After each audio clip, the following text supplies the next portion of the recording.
코로나19 상황도 보겠습니다.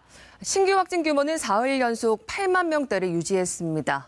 증가 속도는 둔화하고 있지만 우려되는 지표도 적지 않습니다.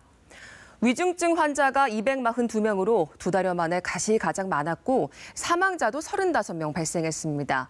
또 BA.2.75 변이 감염 사례는 3건이 추가돼서 모두 7건으로 늘었습니다. 이렇게 마음 놓을 수 없는 상황에 의료진과 방역 노동자들은 오늘도 폭염 속 굵은 땀방울을 흘렸습니다. 이들에겐 위험을 안고 고된 일을 하는 대가로 감염 관리 수당이라는 게 지급되고 있는데요. 그런데 누구는 받고 누구는 못 받고 있습니다. 고용 형태가 다르다는 이유입니다. 이윤우 기자가 들여다봤습니다. 임상병리사 김모 씨, 선별진료소를 1년 반 가까이 지켜왔습니다. 코로나19 유행이 정점일 땐 화장실 가기도 힘들었습니다.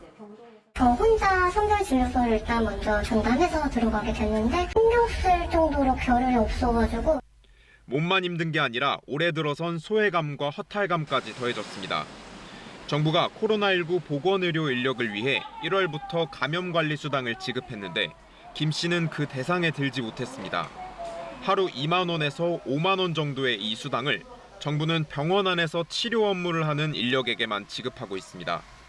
확진자와 수도 없이 대면하는 선별진료소 의료진은 빠졌습니다. 오히려 밖에서 고생하면서 환자 대하는 것도 더 많이 보는 것 같은데 수당을 안 준다고 하니까 그러면은 차라리 병동으로 다시 들어가서 일하는 게. 환자와 상시 접촉하는 청소 방역 인력 등에게도 하루 2만 원이 지급됩니다. 하지만 똑같이 코로나 병동에서 일하고도 누구는 받고 누구는 못 받습니다. 중환자실 청소를 맡았던 나무 씨는 못 받는 쪽이었습니다. 병원 소속이 아닌 협력업체 노동자라는 이유 때문입니다. 누구는 정규직이고 누구는 비정규직이라서 이렇게 대접을 다 못 받나 좀 섭섭했어요.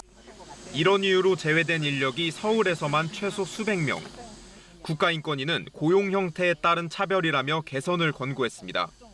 질병관리청은 한정된 예산 때문이었다면서 협력업체 노동자도 수당을 소급해 받을 수 있게 지침을 개정하겠다고 밝혔습니다.